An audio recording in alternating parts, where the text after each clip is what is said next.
On today's show, what makes Morez Johnson Jr. the best big from this NBA draft? Tyler Metcalf from No Ceilings will tell me today's Locked On Mavs. This is Cooper Flagg, and you're listening to Locked On Mavs.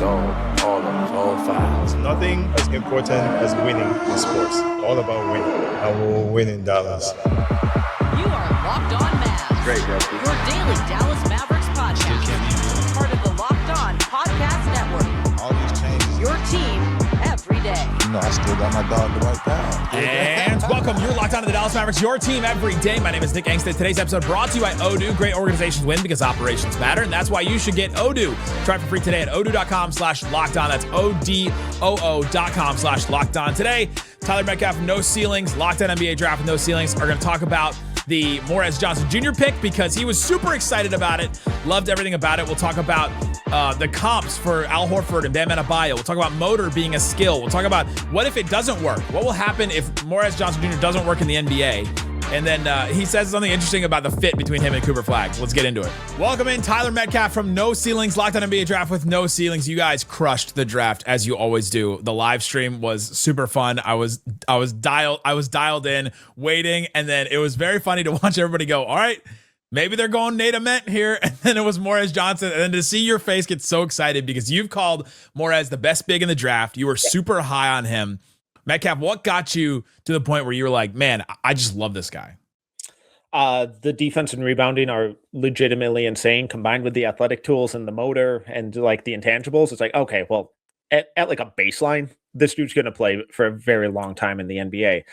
And then you see just how far the offense has come in a very short amount of time. It's like, okay, he's barely scratching the surface here with the shot, with the passing, with the processing speed. He made such a massive impact on the offensive end of the floor, despite never needing the ball and just creating extra opportunities and finding looks and playing off of other players' gravity. That's like his IQ, his feel, it's so high. And with more experience, with more coaching, like I really think he's going to be a really fun, dynamic offensive player as well, along with everything that he insanely does on the defensive end. Do you think like a coach that maybe already knows him and like is really it might help? It might help. Yeah, think that's gonna help him. Yeah, I think that the offensive impact is something that I asked Mike Schmitz about, and I said, what do we think his offensive ceiling is? Because that's sort of been the thing that's been the knock on him. Is all right, he's going to be limited as an offensive player. The shooting is got to come along a little bit. He can project as a good shooter, but that's what we're doing is we're projecting on that. And Schmitz was like, I'm not going to put a ceiling on a 20-year-old player, which is kind of true, but Metcalf, put a ceiling on it. What do we think Morez can actually be? Like, what do you think offensively? Because we've talked about the trajectory of how he's grown, but like, what do we think he could be in the NBA? God, going against the brand here. It's like going against the family. my high end comp for him has been Al Horford. Like Al Horford, or like the tiers of comps I guess I've been using is Al Horford, Isaiah Stewart, Moussa Diabate, where all of those guys have been very good. Like he's not going to be the focal point of an offense or a prolific 3-point shooter, but pick and pop, occasional spot up stuff, lower volume. I think he's going to be really effective. And the fact that we saw his free throw percentage, jump from 61 to 78 in a year is really fun. The free throw rate dropped from 74 to like 49 this year, but that's because he was playing on the perimeter more. That's because he was playing with multiple bigs again, and he was a little less chaotic. And we saw way more craft and finishing angles and touch and patience with his finishing. So the Al Horford archetype is kind of the high end one that I've been going with. Yeah, the Al Horford one is interesting. I've also heard a Bam Adebayo comp. Is that one that you ascribe to? Yeah, I don't hate that. I don't think his handle is quite as good, and I think Bam showed a little more passing stuff coming out of Kentucky at similar age. But in terms of how they get their points and career trajectory, I don't hate that one at all. Yeah, one of the things Morez said at his introductory press conferences, I didn't get to show at Michigan a lot that I can put the ball on the floor, that I could do a few more things on offense because he was limited in the things that he was allowed to do. Because I think one of the reasons Dusty May said, all right, let's tear down a couple of parts of your game, but just focus on the things that you're really good at. Do you think he can, like, what would be the next thing at the NBA you think he can kind of unlock for his game, or the next kind of skill we could see even first year, like, oh, okay, that's a little bit that we didn't see at Michigan, really. Yeah, and I think the shot's kind of already there, or at least on that path. I think unlocking more of like the short roll and passing stuff would be absolutely huge for him. Finding ways to turn some of the passing flashes that we saw at Michigan into more consistent stuff, because like Cooper Flagg's going to get a lot more defensive attention than he got this year, and he got a lot this year. So providing a little more of a reliable short roll creation option, whether it's throwing lobs to Lively or Gafford out of that spot, or kicking out to Max Christie, or whatever other shooters are out there with them on the weak side, being able to do that way more consistently, and then being able to attack the rim when defenders sag off, and give him that space would be absolutely huge for him, where he's not just like purely a play finisher, but can be some sort of a complementary creator as well. I think that's the thing that separates an Al Horford and a Bam Adebayo from all the other types of centers. Is that, all right, you got to respect him from multiple different places on the floor. He's not just a spot up guy, but can take the ball and get to the rim, can finish off the short roll, the passing off the short roll, like you said.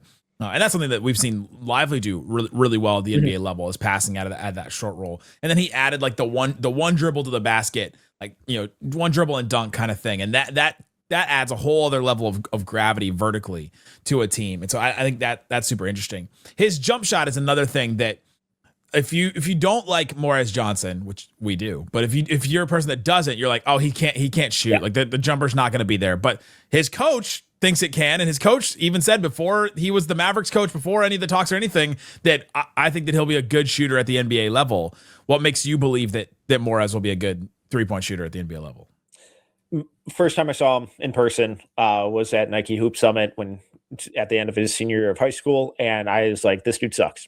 He's going to be a 4-year college player. Just like everything. Like, you just thought he wasn't a good player, or just like shooting? Like, he was a good defender, good athlete, but it's like the classic like high motor bully ball type of big, who's not big enough to be like a center player in the NBA. So it's like, all right, well, he has no scoring touch. He can't shoot. He can't dribble. Like, there's nothing here on offense.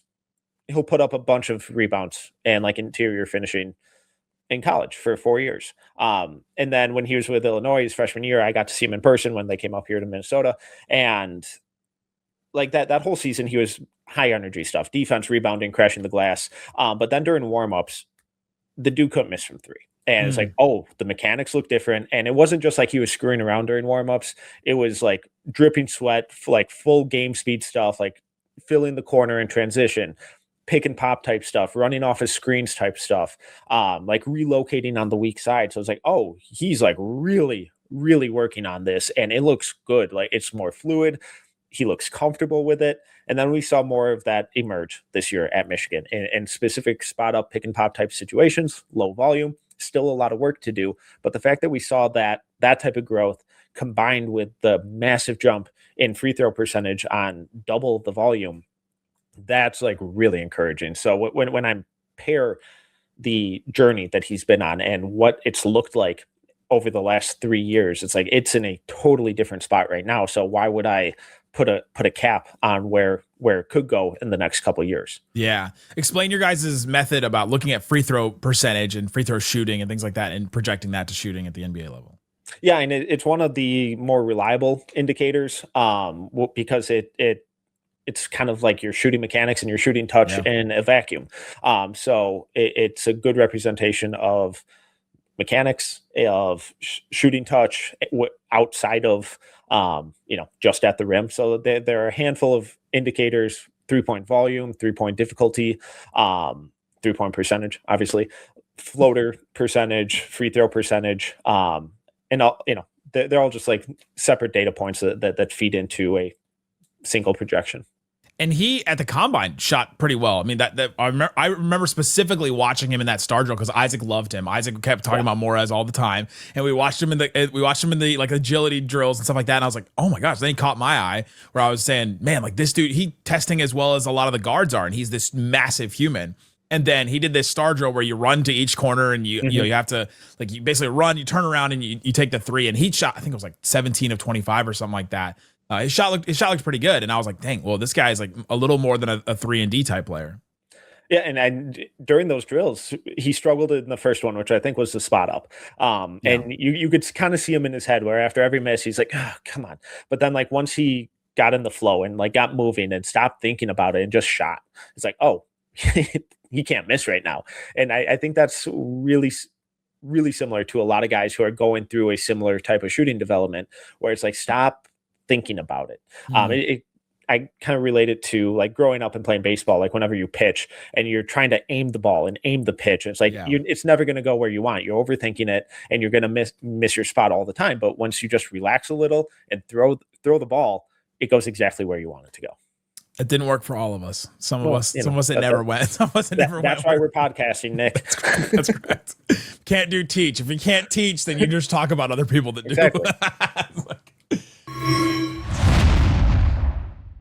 Today's episode brought to you by Game Time. There are more live events than ever before. Games, concerts, comedy shows, festivals. If you just go to the Game Time app, you can go look at all the different things that are happening all over the place in DFW. You know that there's always going to be interesting things. Oh, Skillet. I remember Skillet. They're coming to DFW again. You can go see them. You can go see all kinds of musical acts. Obviously, you can go see a lot of sporting events. I've used Game Time a ton to go see Dallas Wings games and to see our girl Paige.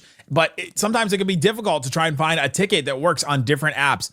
I once had a situation where I got a ticket to an event and I got all the way there and the ticket didn't work and the company didn't make it happen. They didn't get my ticket and I wasn't able to go to the event, and that sucks. And that's why so many fans are turning to Game Time. The app is built to make buying tickets simple with upfront pricing and the seat views, so you know exactly what you're paying for. You know exactly what you're paying with exclusive savings opportunities to help you get to the events without all the usual hassle. So take the guesswork out of buying tickets with any type of event with Game Time. Download the Game Time app, create an account, and use the code LOCKEDON. You get $20 off your first purchase. Terms apply. Again, create an account, redeem the code LOCKEDON for $20 off. Download the Game Time app today. We're also brought to you by Odoo. Running a business shouldn't feel like you're trying to connect a bunch of different systems together when none were ever actually designed to work together.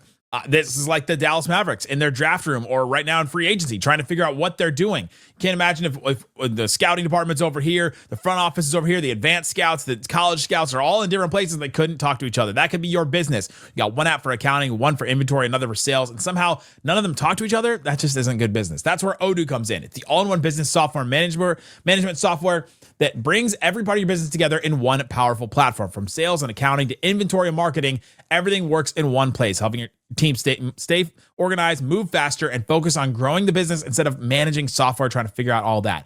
Great organizations win because operations matter. And that's why you should get Odoo. Try for free today at odoo.com/lockedon. odoo.com/lockedon. Again, try it for free at odoo.com/lockedon. The defense from Morez Johnson. He talked a lot about guarding 1 through 5 in his introductory press conference. He mentioned that 3 or 4 times as his superpower, basically. How legitimate do you think that is on an NBA level? Literally 1 through 5. I think the 2, 3, and 4, everybody believes. It's always the 5 and the 1. You can guard a 7-footer and you can guard a 6-footer that's super fast. How real do you think that is at the NBA level? 90% real. I think 2 through 5, he'll be fine with. The dude's strong. He is really strong. So, there are a handful of bigs that everyone struggles to guard, that, he'll fall in that bucket as well. Cause he's not he's a good athlete, but he's not, I don't think you want him as your primary rim protector. So with a handful of those guys, he'll struggle. I think most ones he'll be able to guard too, because he does move his feet really well. For someone that size to actually sit down in a defensive stance and slide his feet and switch everything in the pick and roll like he did at Michigan this year, pick up opposing ball handlers full court. Michigan's 2 main point of attack defenders this year were Morez Johnson and Yaxel Lendeberg, who are both 6'9", 250. Just and massive humans. Imagine being an opposing point guard and you get the inbounds pass and you turn around and those 2 guys are waiting for you 90 feet from the rim. Less than ideal stuff. And he will struggle with the quicker guards like everyone else does, because he can get a little happy feet or a little jumpy, and be a little too reactive with jab steps and stuff. So the really crafty point guards will be able to catch him leaning one way, cross over the other way, and kind of torch him, at least early in his career. I think that will get cleaned up, but pretty much anyone on the perimeter, he's more than comfortable switching onto, and it's something that he's always done. Yeah, that's the thing that I'm so excited about. The fact that you're building a defense around Cooper Flagg, Morez Johnson, Dereck Lively, whatever, hopefully he gets back and healthy. Like that's the hope. But the three of them together, like that is an insane defense. You can literally put any guards in front of them. Like you'll have a solid foundation to go back on. Yeah, and it could be one of the best defensive front lines in the league. Obviously, the Spurs have a good argument. Well, now the Mavs have the Wemby stopper, right? They got both. They got Lively and they got Morez, like two very different kinds of defenders that I think are built to defend a guy like that. But yeah, that back line that's just insane. Yeah, really, really fun. And when Quaintance gets healthy, and then they put Quaintance and Wemby like that's gonna be nuts. Even though I don't have high hopes that Quaintance is gonna get healthy. That's why I was always out on him for the Mavs, even at like 30 or something. I was like, man, I just don't think that this is gonna go. But if it does, those two guys together are gonna be insane. Yeah, absolutely. It's a huge wild card, but if it hits, then we're talking about one of the best defenses ever, which is scary. I'm so annoyed with the Spurs, man. I just can't believe we're doing this again. Like I had to watch the whole Duncan era, and now we're back again. The combination with Morez and Flagg. One of the things that I've heard from any of the naysayers are like, well, he doesn't fit with Cooper Flagg, which to me doesn't make any sense. But then they're like, he doesn't fit with the rest of the roster. I'm like, okay, I'm not letting Daniel Gafford and PJ Washington decide who I'm going to take in the NBA draft. Tell me about the fit do you think that you perceive with Cooper Flagg? I don't know what the argument against it is, because like Morez is a forward who doesn't need the ball. He's never asked for the ball. He's never been a guy where you have to run stuff for him or that he has to have the ball in his hands to make an impact. All he does is make a winning impact without the ball. So like he's an elite offensive rebounder, really good screener, really good roller, awesome, versatile, intelligent defender. Like we talked about the positional versatility on defense, but just go watch it, like any Michigan game, and you will see him pointing and directing and calling everything out. So he's like a defensive general back there. I buy the shot, so I think the fit makes a lot of sense in like pick and pop situations. If you don't buy the shot, like I can see how you might think like, well, mid-range is going to get really clogged up, and Cooper's driving lanes and stuff may not be there, especially when they're out there with the Lively as well. But I think Cooper's good enough where I think he's kind of independent of fit at this point, and getting more guys with really high IQs, real versatility on defense, and a lot of offensive upside. I don't know how that doesn't fit. That was where I kind of ended up with it too. I was like, the whole point of Cooper Flagg is he fits with anybody. So you can't tell me that somebody doesn't fit with him. And I'm also not making. He fit with Derek Queen in high school. Yeah, right. Yeah, which is. I don't know. I think he'll make it work. I think so too. Motor is another big thing people talk about with Morez Johnson. Motor is a skill, and how do you quantify that? How do you look at that? How do you say that? All right, this guy's motor is better than somebody else, and do you think that's something that, like, I'm worried about Darius Acuff's motor on defense on the next level. Yeah. I don't think you can just flip a switch and all of a sudden that fixes. But Morez, the motor is a skill for him. Yeah, and the easiest one is rebounding numbers. If you're like a 7'2" dude and you have a high rebounding rate, it's like, okay, well, yeah, you're massive. You're up there. So like Morez is 6'9", so like big dude, but offensive rebounding rate of 12.8 this year, 18.9 on defense this year. As a freshman is 17.3 on offense and 22.5 on defense. Those are astronomically high numbers. And just when you look across the board, whatever metric you want to look at, they're all good. And the fact that he's able to get to that level without having the ball, without being a creator and almost purely being a play finisher, it's like, you don't get that by being lazy. You don't get to those levels by just kind of coasting and resting on your laurels and being like, well, I'm more talented. Because he's never been the most talented guy out there. He's always been the hardest working and one of the best athletes out there. So having those elite physical tools, but then also pairing them with the kind of underdog mentality and that work rate, that's where you see guys separate themselves and turn into really special players. Because there are a lot of elite athletes, but we see a ton every year be like, well, no, I'm an elite athlete. I don't need to put in the extra work. And Morez always does that. Well, one of my favorite quotes from Dusty May this last year was, he was talking about his team and is like, well, yeah, we don't always have it every night, but I know that me and the rest of the coaching staff knows that it's like, well, we got Rez and they don't, so we'll be okay. That's the thing is on the NBA level, especially, you need a guy that's just going to go all the time and inspire the rest of the guys to be like, oh my gosh, look how deep he's getting in the stance. Look how much he's into this. Like I gotta step up. You can't have the one guy that slips on defense, which like in the Luka era sometimes would be everybody would look around and be like, all right, well, if he's not defending, then I'm not going to put it 100%. And then it becomes contagious. But then when Luka did step in and like he really defended at times, that's when everybody stepped up. And so it's nice to have a guy where the motor's always going to be on like this. At that. If Morez Johnson Jr. doesn't work at the NBA, what will have happened? The shot never comes along like I think it will. And just like the processing and passing peaked already. And he just kind of is what he is on offense. Because the like assist to turnover was about the same, right? Like that's a concern that you kind of have. Yes. Assist rate jumped from like 2.7 to 8.4. So like whatever. Assist to turnover went from 0.3 as a freshman to 0.9 this year. So there were strides, but it's not what he was asked to do. Like he was out there to muck things up and create extra opportunities while Adai delivered dimes from the post and top of the key, and Elliot Cadeau ran the pick and roll, and Yaxel Lendeberg did everything else on offense, and Morez was just kind of there filling in the gaps. Lively is kind of like an athletic Adai Mara, like they might be the same height now, because I think Lively last we heard was 7'2" that he reported. But yeah, I think that it's going to be an interesting fit. And then like Cooper Flagg has a souped up Yaxel, but like 8 years younger. Yeah, exactly. Dusty May just like, all right, I got the same team. Just bring the same team back. We're just more or less like a skilled center who's a good rim protector. Hopefully he stays healthy. Morez Johnson and a versatile 3 who can pretty much do anything and was one of the most prolific 18-year-olds in league history. Incredible. Not bad. I want to quickly ask you about Sergio De Larrea. We just got a report the other day that I think he is going to come over. And so at least for Summer League, or we'll see what happens with that. But give me your breakdown on Sergio. What does he bring at the NBA level? Or where did you even have him? I don't know if I saw him. I had him late first round, like 28, 29-ish. Yeah.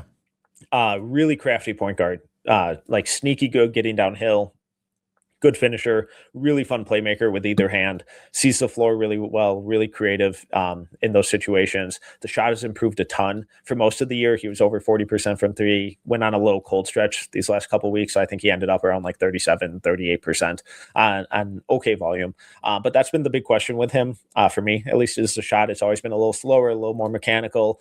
It sped up a little bit. Looked a little more comfortable this year, still work to do. But if he can shoot it, he's going to be really good. Defensively, smart team defender, really active, good in rotations. The problem is he's not a good athlete. Almost to like a concerning level at times, especially on defense. Like his on-ball defense can be a real mess. His footwork, his fundamentals, his balance, stance, he can get picked apart pretty easily at the point of attack.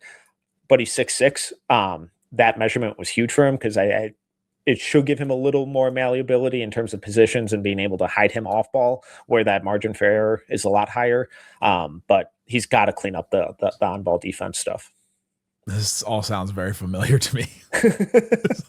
He just won a championship over in Europe. He's big. You watch some of the highlights and you're like, oh my gosh, these passes look very familiar. I promise he is not Luka Doncic. I've seen some Mavs fan being like, well, we got our next Luka. He is not Luka. No, they got the next Luka. The problem is he's Russian. Yeah, I'll leave that one there. Yeah. Go follow Tyler Metcalf. Go follow No Ceilings. Their draft guide was invaluable. I referenced it like maybe 1,000 times over the last couple of weeks. So appreciate all your guys' great work. Go listen to them on Locked On NBA Draft with No Ceilings. Thanks for listening to Locked On Mavs. Peace out.